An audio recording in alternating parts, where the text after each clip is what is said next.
Yaoundé, la capitale du Cameroun, a eu l'honneur d'accueillir du 21 au 24 juin dernier la 40e Assemblée générale annuelle de Shelter Afrique. C'était une occasion d'échange autour du logement social sur le continent. Nous en faisons le bilan avec le directeur Afrique, le directeur régional Afrique centrale et de l'Ouest de Shelter Afrique. Merci d'être avec nous. Alors, au sortir des travaux, de tout ce qui a été fait à Yaoundé, est-ce qu'on peut dire que la moisson a tenu la promesse des fleurs? On peut dire globalement que les objectifs sont atteints. Sans fausse modestie, dire que toute l'équipe, et surtout l'hospitalité que nous avons rencontrée au niveau du Cameroun, tous ces éléments ont contribué à la réussite de cette assemblée générale annuelle de Shelter Afrique. Dans le fond, il était question de parler des défis du logement sur le continent, de renforcer les mécanismes de production, la production de masse de logements en Afrique, parce que ça fait problème. Est-ce qu'on a avancé dans ce chantier? Je pense que ce chantier a été exploré. C'est comme on le dit, c'est comme work in progress. Donc nous continuons, c'est un chantier sur lequel nous travaillons au quotidien. Donc les résultats qui ont été obtenus au cours de cette assemblée constituent une étape majeure et nouvelle pour la suite des 40 prochaines années que nous aurons à mettre en œuvre les différentes politiques suggérées. Ce qui nous intéresse, c'est la déclaration finale, ce que vous avez appelé la déclaration de Yaoundé. On peut se demander, est-ce que c'est un ensemble de bonnes intentions? Est-ce que c'est des engagements formels? Comment vous percevez les choses? Contrairement à certaines déclarations qui rentrent dans le sens d'une marche de l'institution, nous pensons que la déclaration de Yaoundé, elle est capitale, et puis elle a relevé un certain nombre d'axes qui sont concrets et qui devraient permettre à la population de voir que ce n'est pas seulement un instrument institutionnel, administratif, mais que ça va impacter la vie réelle des populations, aussi bien au Cameroun que dans les 43 autres pays membres que nous avons. Alors en matière de gouvernance, de leadership, on a eu, au sortir du symposium de Shelter Afrique, on a eu l'impression que le rôle de l'État était beaucoup plus mis en lumière. C'est l'État qui doit définir les politiques de développement urbain, c'est l'État qui doit définir les politiques d'urbanisation, c'est l'État qui doit considérer le secteur du logement comme étant un secteur connecté dans un ensemble. Mais on n'a pas beaucoup senti cet appel en direction des promoteurs immobiliers privés, encore moins des institutions financières. La promotion de l'habitat abordable, c'est d'abord une question réglementaire. Il faut définir le cadre, il faut définir les règles. Et quand le cadre est défini et que les règles sont claires et appliquées, ça crée les conditions pour le secteur privé d'agir et d'atteindre des résultats optimaux. Donc, ce que nous avons fait là, l'État, c'est juste un rappel. Ce qui a été présenté au niveau du symposium est un rappel. C'est pour montrer que si les politiques de promotion de logements décents et abordables, pour que ces politiques réussissent, il faut que le cadre légal, le cadre institutionnel soit là et que ce cadre-là soit incitatif. Donc, nous avons mis suffisamment l'accent sur cet élément, étant donné que le secteur privé est déjà prêt. Les promoteurs immobiliers sont déjà là, mais la plus grande difficulté aujourd'hui, ce n'est pas le manque du financement. La plus grande difficulté, ce n'est pas parce qu'il y a un manque d'acteurs. c'est le cadre même qu'il faut revoir et intégrer les différents acteurs. L'État va davantage jouer son rôle. La déclaration de Yaoundé invite les chefs d'État à une démarche commune en matière de politique du logement. Vous souhaitez qu'il y ait vraiment une démarche commune, mais la question qu'on se pose, est-ce que vous redoutez le manque de volonté politique de ce côté-là, ou alors vous avez simplement peur de la trop grande diversité des politiques de logement au sein des États membres de Shelter Afrique? En réalité, la question de logement touche toute la vie. Quand nous exprimons la nécessité d'impliquer les États et les chefs d'État, c'est pour relever le niveau de priorité que l'accès au logement doit être un des piliers de développement.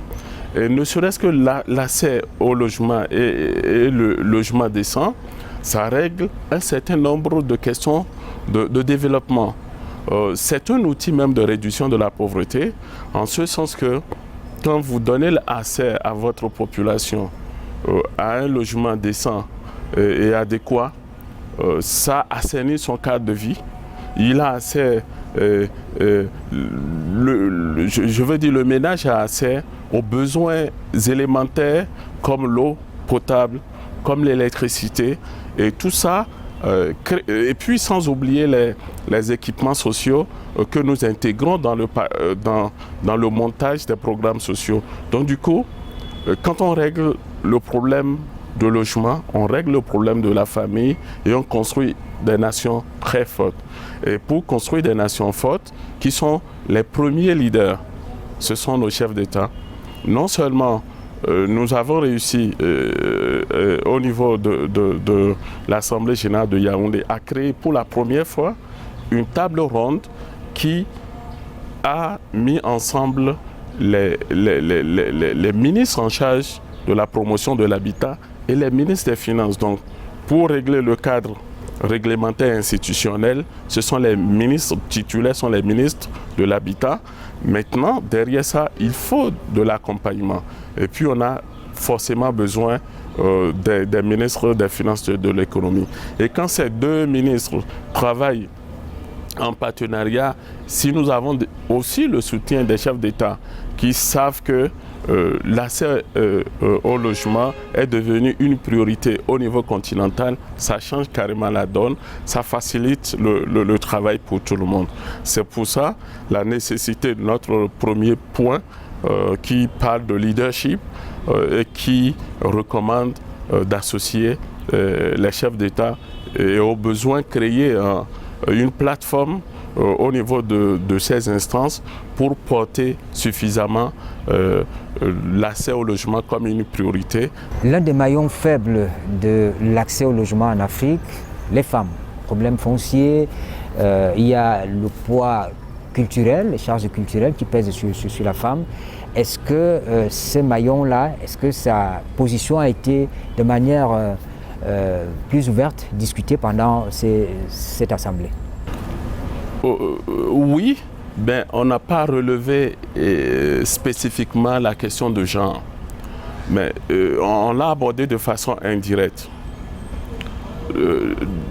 Pendant les travaux, il y a eu des communications qui ont soutenu, qui ont démontré que, quelle que soit la politique, et pour permettre l'accès au logement au plus grand nombre, il faut revoir le mécanisme.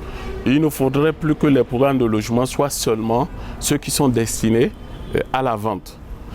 Nous avons montré que même si des logements abordables sont mis à la disposition au prix de 2 millions de francs CFA, au prix de 5 millions de francs CFA, nous continuerons toujours à avoir une bonne partie de nos populations qui ne pourront pas mobiliser de façon rapide pour aller acquérir ces logements-là. Mais quand nous intégrons la possibilité de location et de location-vente, c'est une façon indirecte d'intégrer les populations qui sont considérées comme à revenus faibles, de tailler les différents loyers à la mesure de leurs revenus et de leur permettre d'accéder à la propriété en payant des loyers pour un certain nombre d'années.